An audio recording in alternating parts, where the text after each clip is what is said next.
"Know your place," she sneered, laughing at my 2018 Honda. I answered with one shocking reveal that shattered her spotless reputation. The garage door groaned open that Tuesday morning, revealing what I thought was just another ordinary day. I climbed into my 2018 Honda CR-V, the same reliable vehicle that had carried me through countless errands, doctor appointments, and weekly grocery runs for the past 6 years. The leather seats still smelled faintly of the vanilla air freshener Sarah had given me last Christmas, back when things between us were different, back when she still pretended to care about the thoughtful gifts I gave her family. I was heading to Michael and Sarah's house to drop off the birthday present I'd carefully selected for my granddaughter Emma's 7th birthday party. A hand-painted jewelry box I'd found at that little antique shop downtown, the one with intricate flowers carved into the mahogany lid. Emma loved collecting little treasures, and I knew she'd adore having a special place to keep them safe. What I didn't know was that I was about to witness something that would change everything between my son's wife and me forever. Something that would reveal her true character in the most shocking way possible. By the time I left their driveway 20 minutes later, I would understand exactly what kind of person Sarah really was, and more importantly, I'd know exactly what I needed to do about it. But before we dive into what happened that morning, let me paint you the full picture. Because what Sarah did wasn't just cruel, it was calculated. And the way this story unfolds, well, let's just say she got exactly what she deserved, but probably not in the way she expected. My name is Margaret Chen, and I'm 72 years old.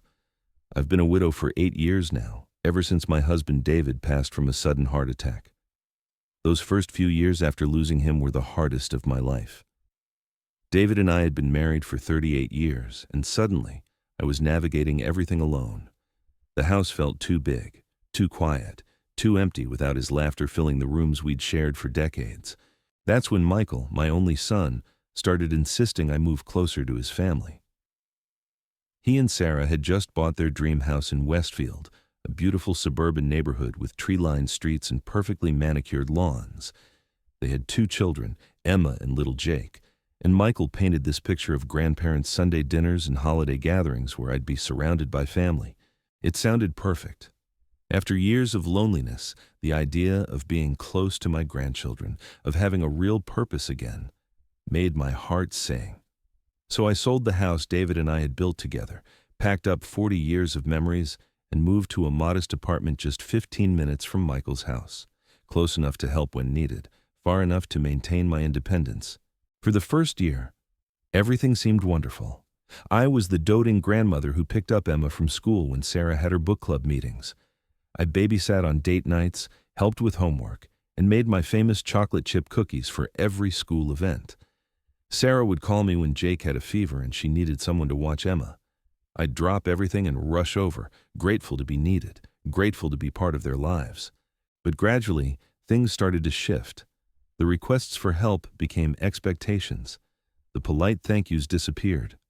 Sarah's tone when she spoke to me grew shorter, more impatient, like I was an inconvenience rather than family. When I'd arrived to babysit, she'd already be heading out the door, barely acknowledging my presence beyond a quick list of instructions. I told myself it was just the stress of raising 2 young children. Sarah worked part-time at a marketing firm, and I knew juggling career and family was challenging. I made excuses for her behavior, convinced myself that deep down she appreciated everything I did for their family.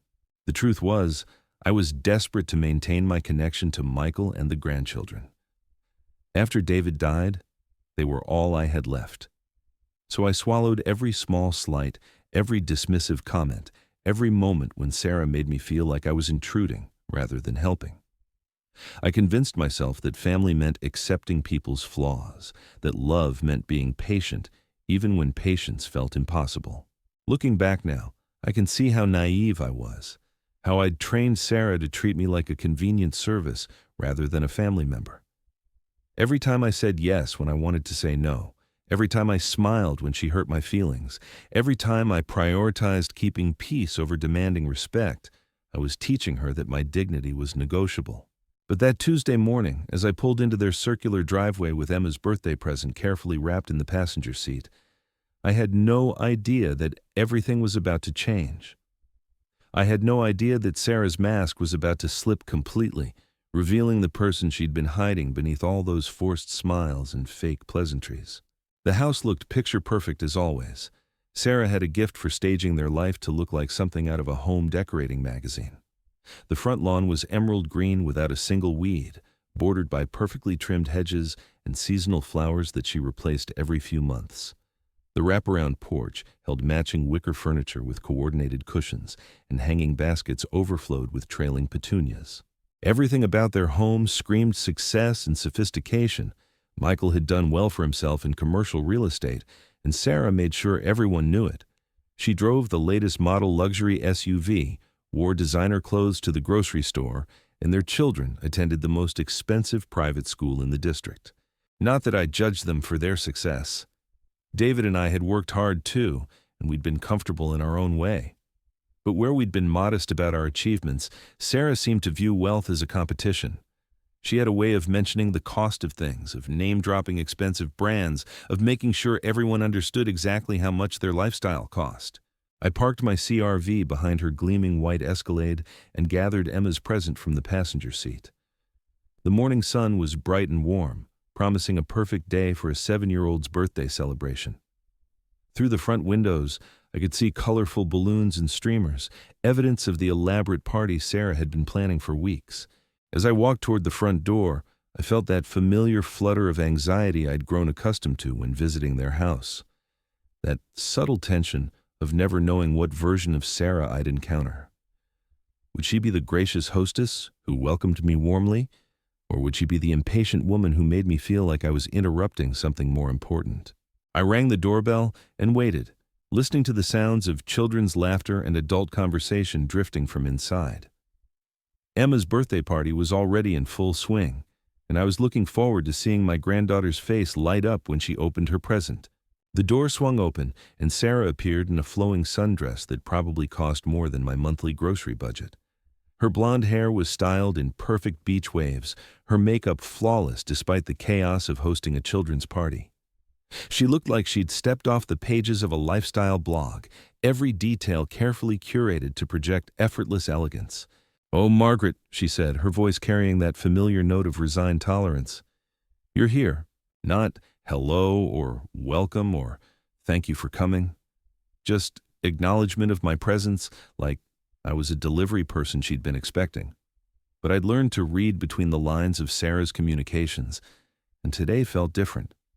There was something in her expression, a tightness around her eyes, that suggested she was barely containing some kind of emotion. "Happy birthday to Emma," I said brightly, holding up the wrapped jewelry box. "I hope she loves it." Sarah glanced at the present with the kind of polite disinterest she'd perfected over the years. "I'm sure it's lovely. Come in, but try to keep it brief. We have a lot of guests today, and I don't want the children getting overstimulated. Keep it brief. At my own granddaughter's birthday party." The words stung, but I pushed the hurt aside and followed her into the house. The living room had been transformed into a princess wonderland, with pink and purple decorations covering every surface. A dozen children ran around in party dresses and tiny suits, while their parents clustered in the kitchen, wine glasses already in hand despite it being barely noon. I spotted Emma immediately, resplendent in a tiara and flowing pink dress, surrounded by a mountain of presents that looked like they'd been purchased at the most expensive toy stores in the city. My modest jewelry box suddenly felt inadequate, but I reminded myself that it wasn't about the cost. It was about the thought, the love, the connection between grandmother and granddaughter. "Grandma Margaret!" Emma squealed when she saw me, breaking away from her friends to wrap her small arms around my waist. This was why I put up with Sarah's attitude. These moments with my grandchildren made every slight, every dismissive comment, every uncomfortable interaction worth enduring. "Happy birthday, sweetheart," I whispered into her hair, breathing in the scent of her strawberry shampoo. "I have something special for you." But as I handed Emma her present, I noticed Sarah watching us with an expression I couldn't quite read. It wasn't the fond smile of a mother watching her child receive a gift from a loving relative. It was something colder, more calculating, like she was making mental notes about something. That should have been my first warning that this birthday party was going to be unlike any family gathering we'd ever had. that Sarah was building toward something, planning something that would change our relationship forever.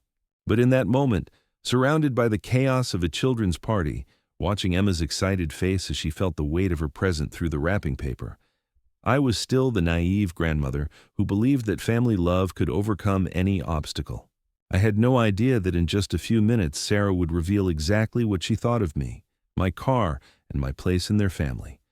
And I certainly had no idea that her revelation would set in motion a chain of events that would teach her the most expensive lesson of her life. Emma tore into the wrapping paper with the unbridled enthusiasm that only 7-year-olds possess, her eyes growing wide when she saw the intricate mahogany jewelry box. She traced the carved flowers with her small finger, clearly enchanted by the craftsmanship. "It's beautiful, Grandma Margaret. Look, it has a tiny ballerina inside that spins when you open it." She wound the small key and watched in delight as the delicate figure pirouetted to a gentle melody. Several of the other parents gathered around to admire the gift, commenting on the beautiful woodwork and asking where I'd found such a unique piece.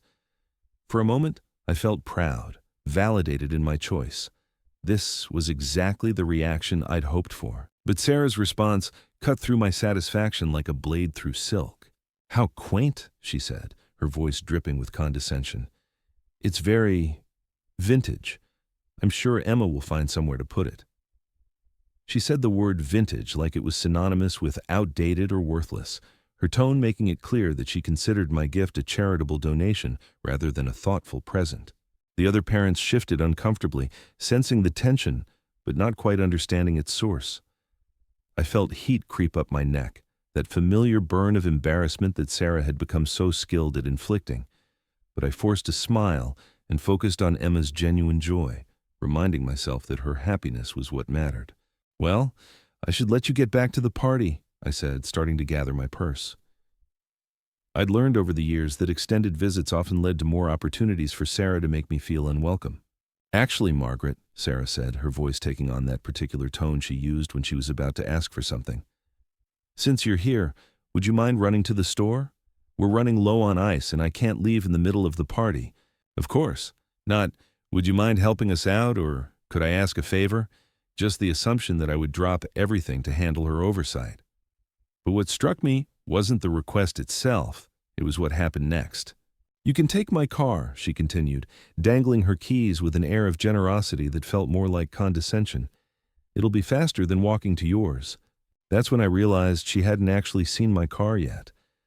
I'd parked behind her Escalade, and the circular driveway meant my CR-V was partially hidden from the house's main windows. Sarah had no idea what I was driving.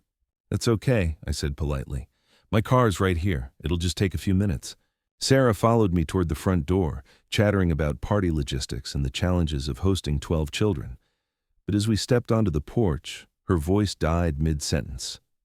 She'd spotted my Honda CR-V, and her expression transformed into something I'd never seen before. Pure, undisguised contempt. "Margaret," she said slowly, her voice carrying a tone I'd never heard her use, "please tell me you didn't drive that thing to my daughter's birthday party." I looked at my car, trying to see it through her eyes. Yes, it was 6 years old. Yes, it had a few minor dings from parking lot encounters. But it was clean, well-maintained, and completely reliable.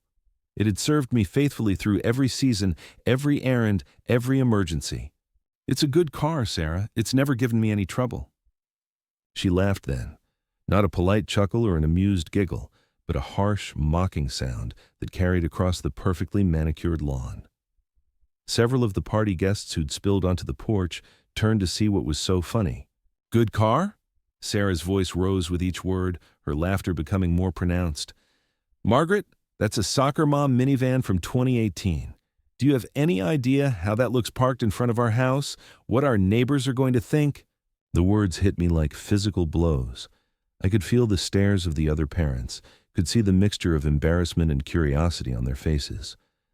Some looked away, uncomfortable with witnessing such a public humiliation. Others watched with the morbid fascination people have for car accidents. "Sarah, please," I said quietly, hoping to diffuse the situation before it escalated further. "It's just a car." But Sarah was just getting started. Something had unleashed itself in her, some long-suppressed disdain that was now pouring out unchecked. Just a car? She gestured dramatically toward my CRV like it was evidence in a criminal trial. Margaret, I drive a 2024 Cadillac Escalade. Michael drives a BMW X5. We live in Westfield Heights, where image matters, and you show up to my daughter's birthday party in a vehicle that belongs in the parking lot of a discount grocery store. Each word was carefully chosen to inflict maximum damage, delivered with surgical precision to destroy my dignity in the most public way possible. I could feel my face burning with shame, could hear the whispered conversations starting among the other guests. "I think my car is perfectly fine," I managed, though my voice came out smaller than I intended. Sarah's laughter reached a new peak of cruelty. "Perfectly fine?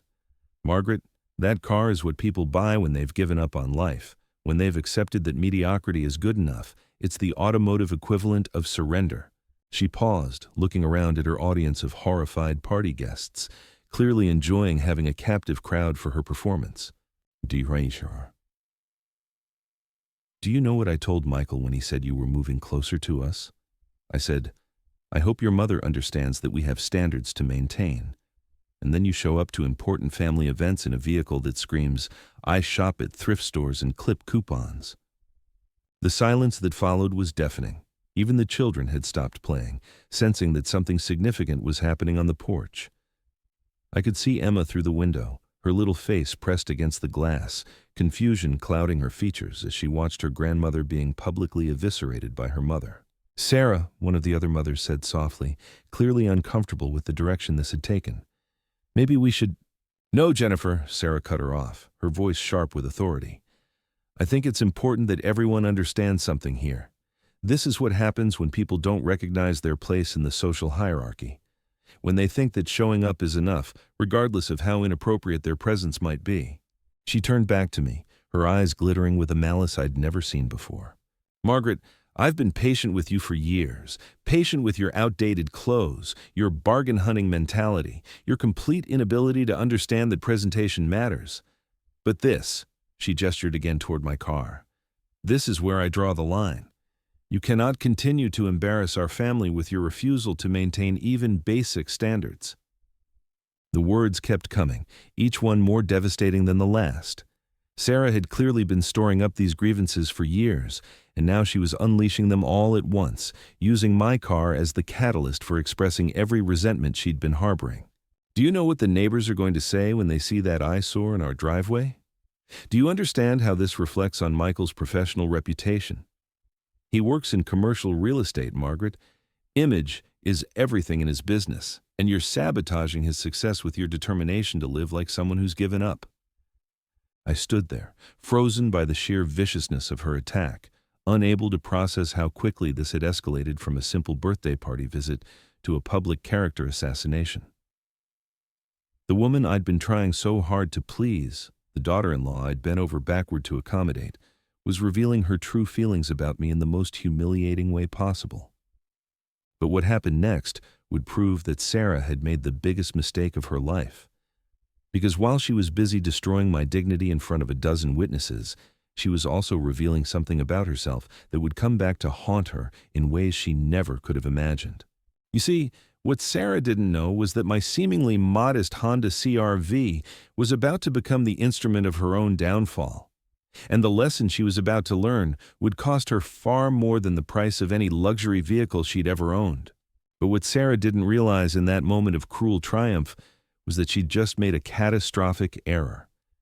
Because while she stood there, publicly humiliating me in front of her carefully curated social circle, she was about to discover that appearances can be devastatingly deceiving. You see, there was something about my 2018 Honda CR-V that Sarah didn't know. Something that would turn her moment of superiority into the most expensive mistake of her privileged life. But I'm getting ahead of myself.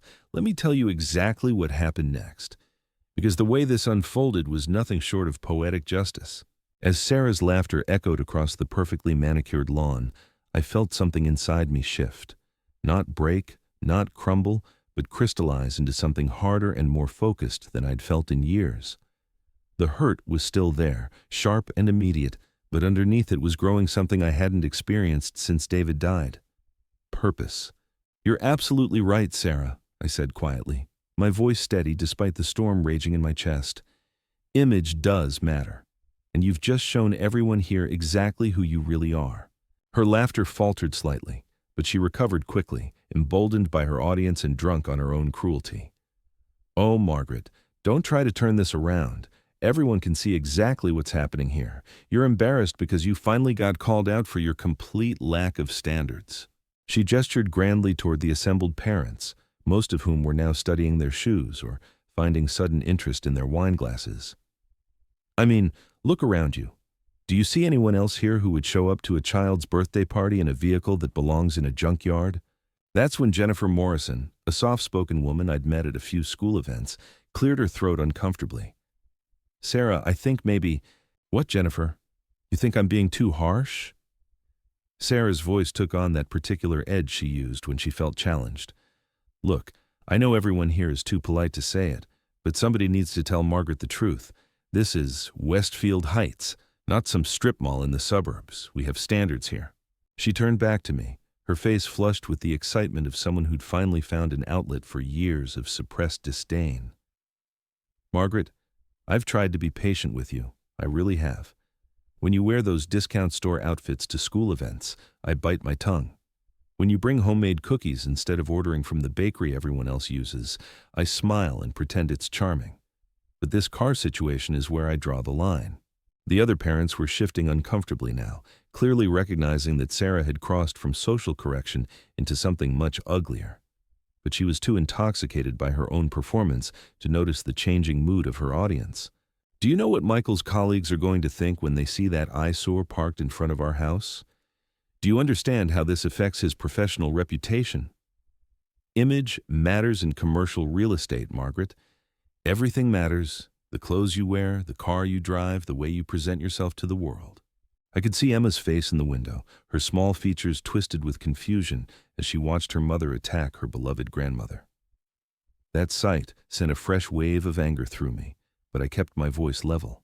I understand perfectly, Sarah. You're worried about what people will think. Exactly! She seemed relieved that I was finally grasping her point. Finally you get it. Look, I'm not trying to be mean, but someone needs to explain reality to you. In neighborhoods like this, perception is everything. When you show up in a car that screams, "I've given up on life," it reflects on all of us. She paused dramatically, clearly enjoying having a captive audience for her lecture on social hierarchy. I mean, what's next? Are you going to start shopping at garage sales and wearing clothes from thrift stores? Are you going to show up to Emma's school events looking like someone who can't afford to maintain basic standards? The irony was so perfect I almost smiled. Because what Sarah didn't know was that I could afford to maintain any standards I wanted. What she didn't know was that the car she was mocking so viciously was actually worth more than her precious Escalade. What she didn't know was that she'd just publicly humiliated herself in front of everyone who mattered to her social standing. But I wasn't ready to reveal that information yet.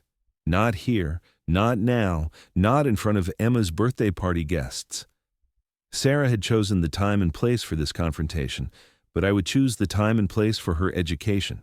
You know what, Sarah? I said, pulling my car keys from my purse with deliberate slowness. You're absolutely right about image mattering, and you've just given me a very clear picture of exactly who you are.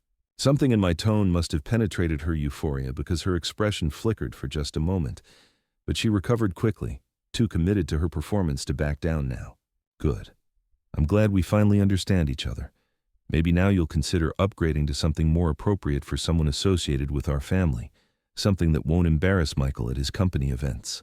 I walked toward my car, very aware of the audience watching this exchange unfold. Every step felt deliberate, purposeful, like I was walking toward something important rather than away from something painful. Oh, I'll definitely be making some changes, I said, opening my driver's door. Thank you for being so honest about how you really feel, Sarah. It's been incredibly enlightening. As I settled into my seat and started the engine, I could see Sarah basking in what she believed was her moment of triumph. She'd finally put the embarrassing mother-in-law in her place, finally established the social boundaries she'd been wanting to enforce for years. But as I backed out of their driveway, I was already planning my next move. Because Sarah had just made the most expensive mistake of her life, and she didn't even know it yet. The drive back to my apartment passed in a blur of righteous anger and growing determination. Sarah's words echoed in my mind, each cruel comment adding fuel to a fire that had been building for years. But underneath the hurt and humiliation was something else entirely, a sense of clarity I hadn't felt since David died. For years I'd been trying to earn Sarah's approval, bending myself into impossible shapes to fit into her vision of what a proper mother-in-law should be. I'd swallowed countless small humiliations, made excuses for her behavior, convinced myself that family meant accepting people's flaws. But what had happened at Emma's birthday party wasn't about flaws. It was about character. And Sarah had just shown me exactly who she really was, underneath all that designer clothing and carefully curated social media presence. Back in my apartment, I sat at my kitchen table with a cup of tea and my laptop, my hands surprisingly steady as I began making phone calls.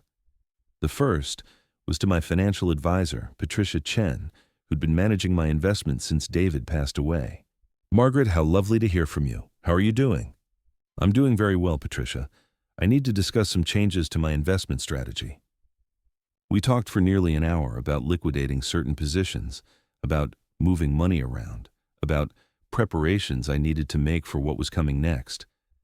Patricia asked few questions, but I could hear the curiosity in her voice. In 8 years of working together, I'd never made requests like these. The second call was to my attorney, Robert Martinez, who'd handled David's estate and had become something of a family friend over the years. "Margaret, what can I do for you today?" "Robert, I need to discuss some estate planning changes. Specifically, I need to understand my options regarding gifts to family members." Another long conversation, this one filled with legal terminology and tax implications. Robert, like Patricia, seemed intrigued by the sudden shift in my planning, but he was too professional to pry into my motivations. The third call was the most important one. I dialed the number I'd memorized years ago but had never had reason to use. "Premium Auto Concierge, this is David speaking." "Hello, David. This is Margaret Chen. I believe you have something that belongs to me." There was a pause, then the sound of computer keys clicking. "Mrs. Chen, yes, absolutely. We've been taking excellent care of it. Are you ready to take delivery?" "Yes, I think it's time. Can you have it delivered tomorrow afternoon?" "Absolutely. Same address we have on file?" "Actually, no. I'll text you a different address. And David, make sure it's detailed and perfect. This delivery is very important." After I hung up, I sat in the growing darkness of my apartment, thinking about the conversation I'd need to have with Michael. My son wasn't a bad person, but he'd allowed his wife to turn him into someone I barely recognized.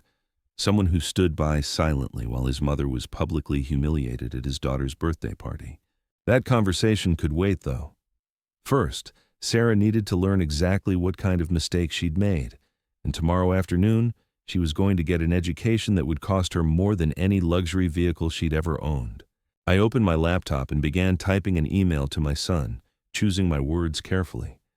The subject line read, "Family dinner, Sunday at 2 p.m.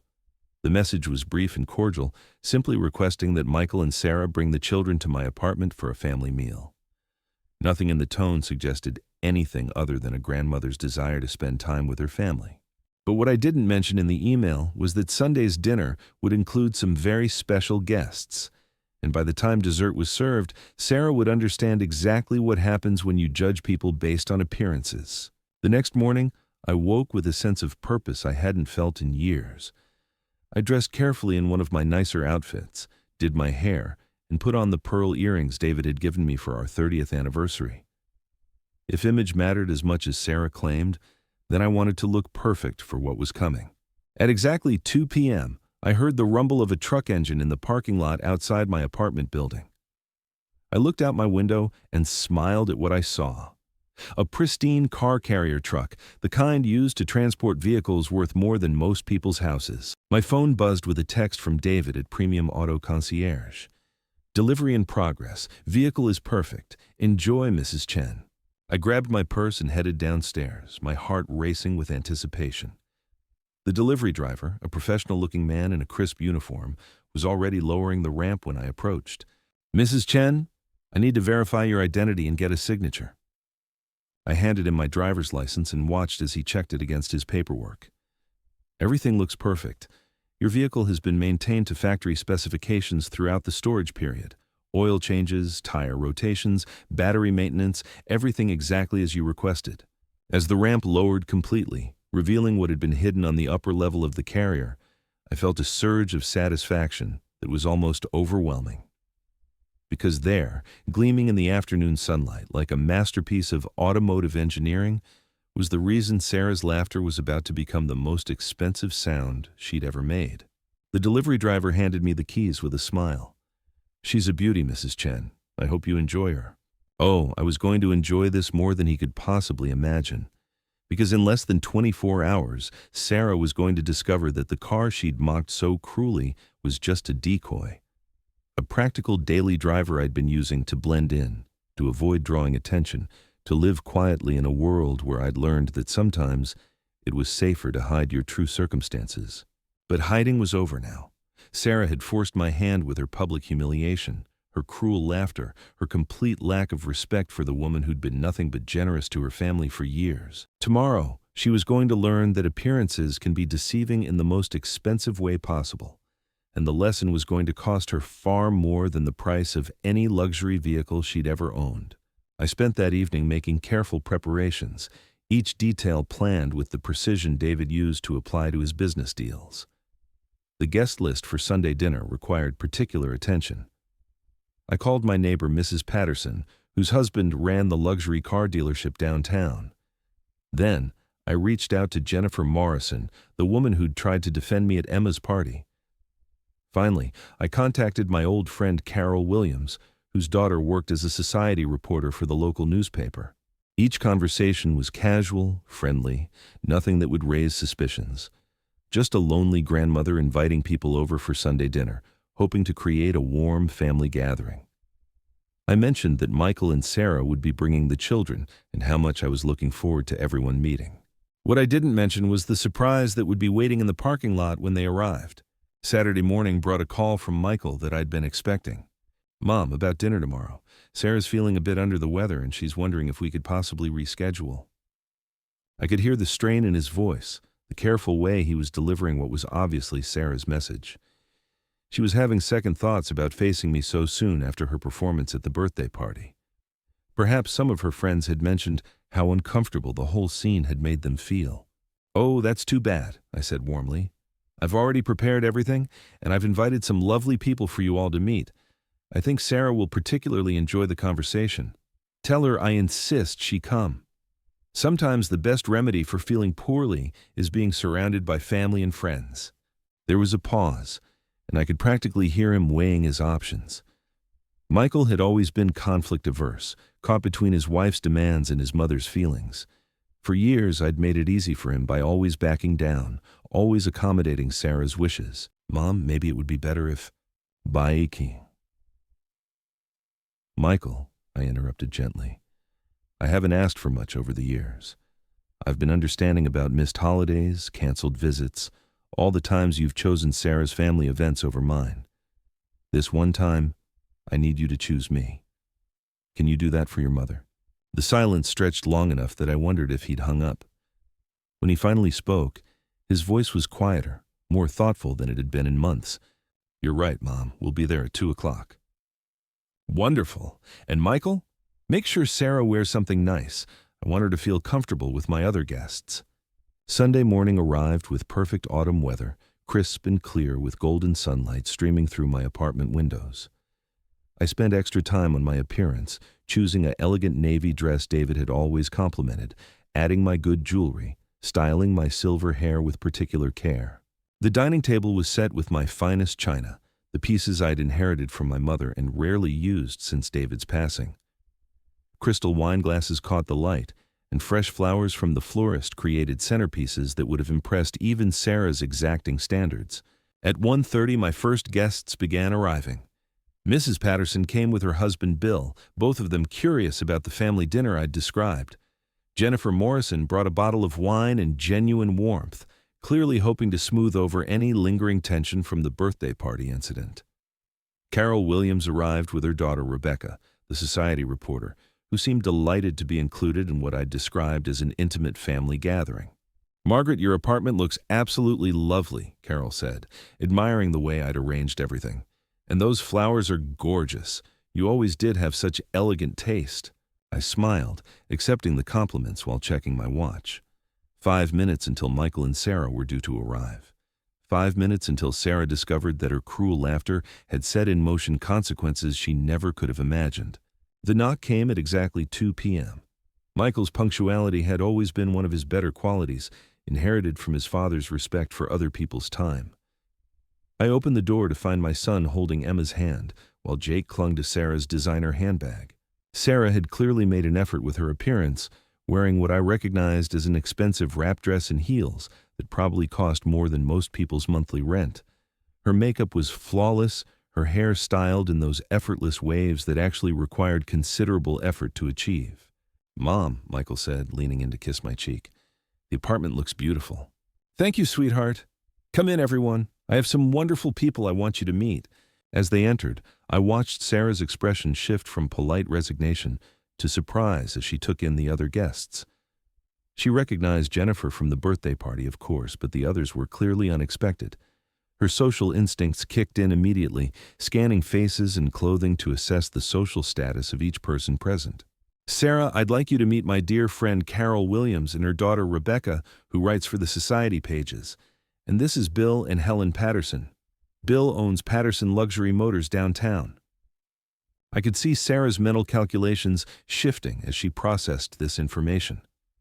A society reporter and a luxury car dealer were exactly the kind of connections she valued, the sort of people who could enhance rather than diminish her social standing. "How lovely to meet you all," Sarah said, her voice taking on that particular warmth she reserved for people she considered worthy of her attention. "Margaret, you didn't mention you had such distinguished friends." "Oh, there's a lot about me you don't know, dear," I replied, guiding everyone toward the living room. "I thought it was time to remedy that." We spent the next hour in pleasant conversation, Sarah gradually relaxing as she found herself in what felt like familiar social territory. She discussed her children's private school with Rebecca, debated wine selections with Carol, and showed genuine interest when Bill mentioned some of the high-end vehicles his dealership specialized in. "You know," Sarah said to Bill during a lull in conversation, "Michael and I have been considering upgrading my Escalade. Something even more luxurious, if you know what I mean. Image is so important in our neighborhood." Bill nodded politely, though I caught him glancing at me with a slightly puzzled expression. "Of course. We carry several brands that might interest you. Bentley, Maserati, some beautiful German engineering." "Exactly the sort of thing we're looking for," Sarah continued, warming to her theme. "We believe in surrounding ourselves with quality. In fact, just yesterday I was explaining to Margaret here about the importance of maintaining proper standards. The temperature in the room seemed to drop several degrees." Jennifer shifted uncomfortably in her chair, clearly remembering the birthday party scene. Rebecca, the reporter, looked up from her wineglass with sudden interest. "Oh," Carol said carefully, "what sort of standards?"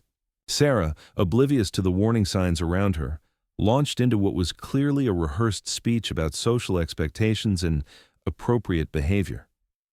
She managed to make it sound like she was providing helpful guidance rather than delivering cruel criticism, but the underlying message was unmistakable. For instance, Margaret was driving this absolutely dreadful little Honda to Emma's birthday party. I had to explain to her that in neighborhoods like ours, people notice these things. Image matters, especially when it reflects on family members who have professional reputations to maintain. The silence that followed was deafening. Bill Patterson's eyebrows rose toward his hairline. Rebecca had pulled out her phone and was taking notes.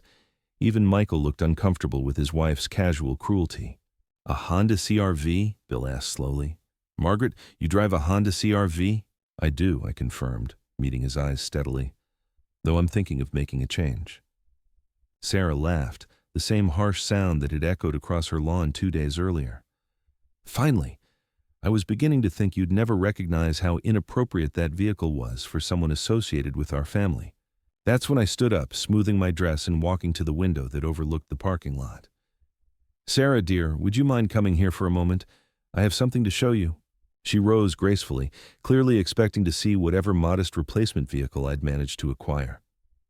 The other guests followed, curiosity evident on their faces as we gathered around the large window. There, I said, pointing down to the parking lot where a gleaming vehicle sat in the spot closest to the building. What do you think of my new car? Sarah looked down, and I watched her face transform as she processed what she was seeing. The blood drained from her cheeks, her mouth fell open slightly, and her hands began to tremble. Because sitting in my parking space, looking like it had just rolled off a movie set, was a pristine Maserati Quattroporte, deep midnight blue with chrome accents that caught the afternoon sun like jewelry. The kind of car that cost more than most people's houses, the kind of vehicle that appeared in magazines and dreams. That's not, Sarah stammered, pressing her face closer to the window as if proximity might change what she was seeing. Beautiful, isn't it? I said conversationally. I've had it in storage for years, ever since David passed. He bought it for my 60th birthday, but after he died, driving it felt too painful. So I kept it safely stored and drove the Honda for practical purposes. Bill Patterson let out a low whistle. Margaret, that's a GTS model, isn't it? Those are incredibly rare. I've only seen maybe 3 of them in person. Yes, David had very particular taste. He always said life was too short to drive boring cars. I turned to Sarah, whose face had gone from pale to bright red. You know, dear, you were absolutely right about image mattering.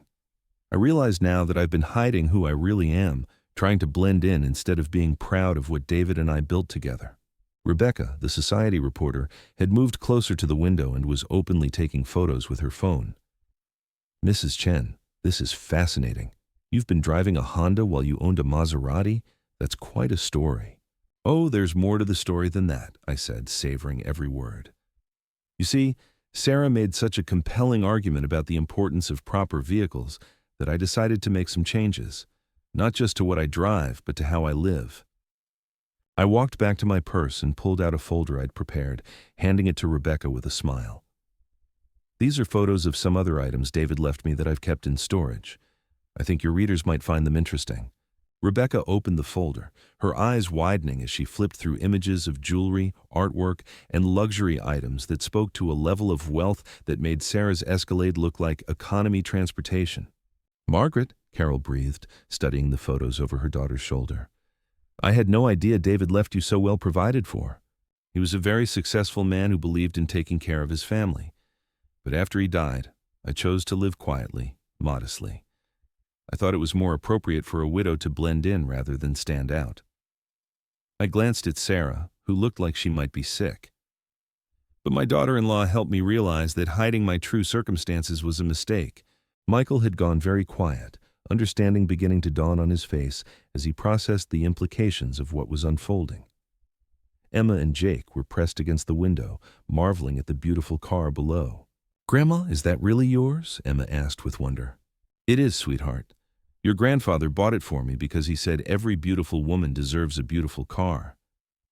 I smoothed her hair gently. "He also taught me that how people treat others says more about their character than any car ever could." Sarah finally found her voice, though it came out strangled and desperate. "Margaret, I had no idea. If you'd told us about your circumstances, I never would have." "Would have what, dear? Publicly humiliated me at your daughter's birthday party, laughed at my car in front of your neighbors, told me I was embarrassing your family?" My voice remained perfectly calm, but every word hit its target with precision. The room had gone completely silent except for the sound of Rebecca's fingers typing notes into her phone. This was exactly the kind of story that made social media gold, especially in a community where everyone knew everyone else's business. "I think," I continued, "that you revealed exactly who you are, Sarah, and now I'm simply returning the favor." Sarah's carefully constructed social facade was crumbling in real time. The woman who'd been so confident about image and standards was discovering that she'd just publicly attacked someone who owned more luxury items than she'd ever dreamed of possessing. But the real lesson was just beginning, because what Sarah didn't know yet was that her cruelty had set in motion consequences that would extend far beyond one embarrassing afternoon. The education she was about to receive would cost her more than money. It would cost her everything she'd spent years building, one carefully calculated social connection at a time. But what happened next would cement Sarah's downfall in ways she couldn't have imagined. Because as we all stood there, watching her process the magnitude of her mistake, my phone rang with perfect timing. "Excuse me for just a moment," I said, glancing at the caller ID with a smile. "This is important." The voice on the other end belonged to Marcus Thompson, the president of Westfield Heights Country Club, the same exclusive club where Sarah had spent years trying to gain membership. Brrr. "Margaret, I hope I'm not interrupting anything important. I wanted to personally invite you to rejoin our club. We've been reviewing inactive memberships, and frankly, we'd be honored to have you back. Your late husband David was such a valued member, and we've missed your presence." I could feel Sarah's eyes boring into me as I responded warmly. "Marcus, how thoughtful of you to call. Yes, I think it's time I became more active in the community again. David always said I should maintain our social connections." When I hung up, the silence in the room was deafening. Sarah's face had cycled through several shades of red, and I could practically see her mental calculations spinning out of control. "The country club," she whispered. "You're a member of Westfield Heights Country Club?" "Former member," I corrected gently. "David and I joined when it first opened 25 years ago. Charter members, actually. But after he passed, I let my membership lapse. It didn't seem important anymore." I paused, letting that sink in. "Until now." Bill Patterson chuckled softly. "Margaret, charter membership at Westfield Heights? Do you have any idea what those memberships are worth now?" "Several $100,000, I believe," I said casually. Though money was never the point, David chose that club because he believed in building community connections. Sarah made a sound that might have been a whimper. She'd been trying to gain admission to Westfield Heights for 3 years, despite the waiting list and astronomical fees. The same club where I'd been offered immediate reinstatement with a phone call. Rebecca looked up from her note-taking with barely concealed excitement. "Mrs. Chen, this is quite a story. A modest widow who's actually one of the wealthiest women in the community, driving a practical car while owning luxury vehicles, living quietly while holding charter membership to the most exclusive club in the area." "It's not about wealth, dear," I said, settling back into my chair. "It's about character. David taught me that how you treat people when you think they can't help you reveals who you really are inside." The weight of that statement settled over the room like a blanket. Everyone understood exactly what I was implying and who those words were directed toward. Michael finally spoke, his voice heavy with realization. "Mom, I'm so sorry. I should have defended you at the party. I should have stopped Sarah from showing her true colors," I interrupted gently. "Sometimes people need to reveal themselves completely before we can see them clearly." Sarah tried one last desperate gambit. "Margaret, surely we can work this out privately. Family disagreements shouldn't become public spectacles." But Rebecca was already typing, her fingers flying across her phone screen. "Actually, Mrs. Chen, would you be willing to be featured in our Hidden Gems series? We profile community members whose stories might surprise people. This would be perfect." "I think that would be lovely," I agreed. "It's time I stopped hiding who David and I really were." As the afternoon progressed, Sarah grew quieter and quieter, while the other guests became increasingly animated. Carol shared stories about David's business acumen that I'd forgotten. Bill discussed the rarity of my Maserati and its current market value. Jennifer apologized repeatedly for not speaking up more forcefully at the birthday party. "I knew what Sarah was doing was wrong," Jennifer admitted, "but I didn't realize the full extent of how inappropriate her behavior was." By the time dessert was served, Sarah looked like she wanted to disappear entirely.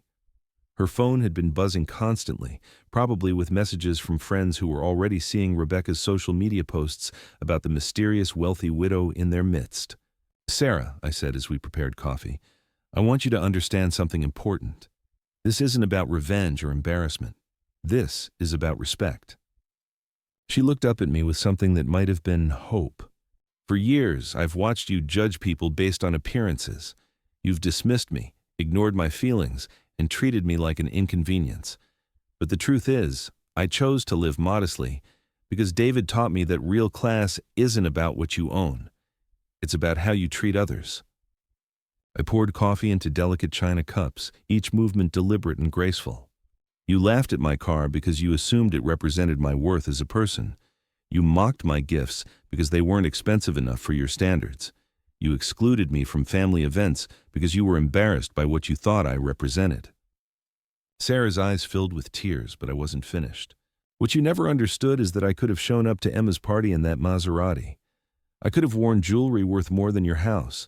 I could have made it clear from day one exactly who you were dealing with, but I chose not to. Because I wanted to see who you really were when you thought I was just a lonely widow with no power to affect your life. The room was completely silent now, everyone understanding that they were witnessing something significant. And you showed me exactly who you are, Sarah. You're someone who kicks people when they're down, someone who judges worth by wealth and treats family members like disposable conveniences, someone who raises her children to believe that money matters more than kindness. I set down my coffee cup with a gentle clink against the saucer. So yes, dear, image does matter. And the image you've created of yourself is going to follow you for a very long time. As the guests prepared to leave, Rebecca approached me one final time. Mrs. Chen, the story will run in Tuesday's edition, but I wanted to ask, do you have any advice for people who might be dealing with similar family situations? I considered the question carefully, aware that Sarah was listening to every word. I think people should remember that kindness is always a choice, regardless of circumstances.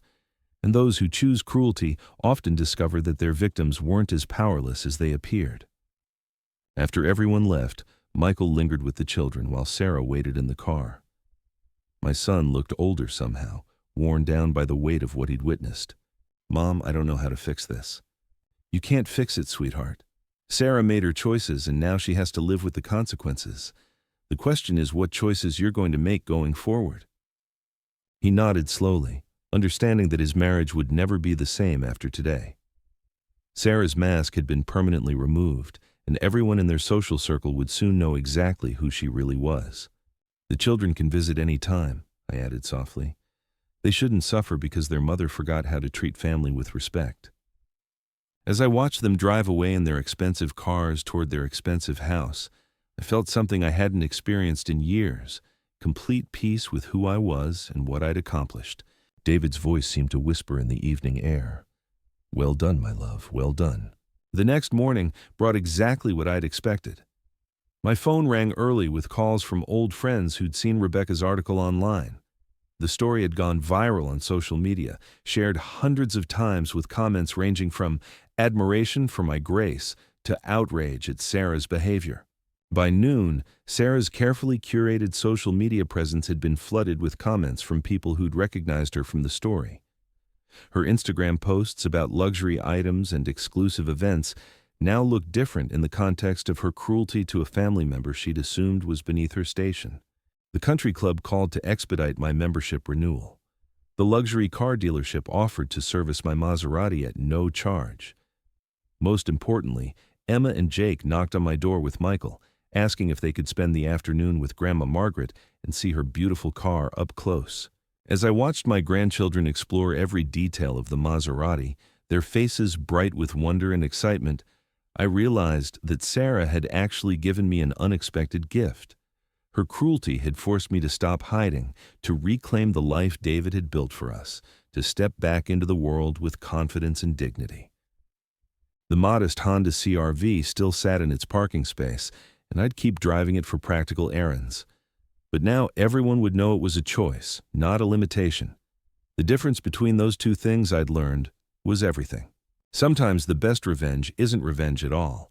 Sometimes it's simply letting people see exactly who you've always been and watching them realize exactly who they chose to become. If you liked this story, please like this video, subscribe to the channel, and share your thoughts in the comments below.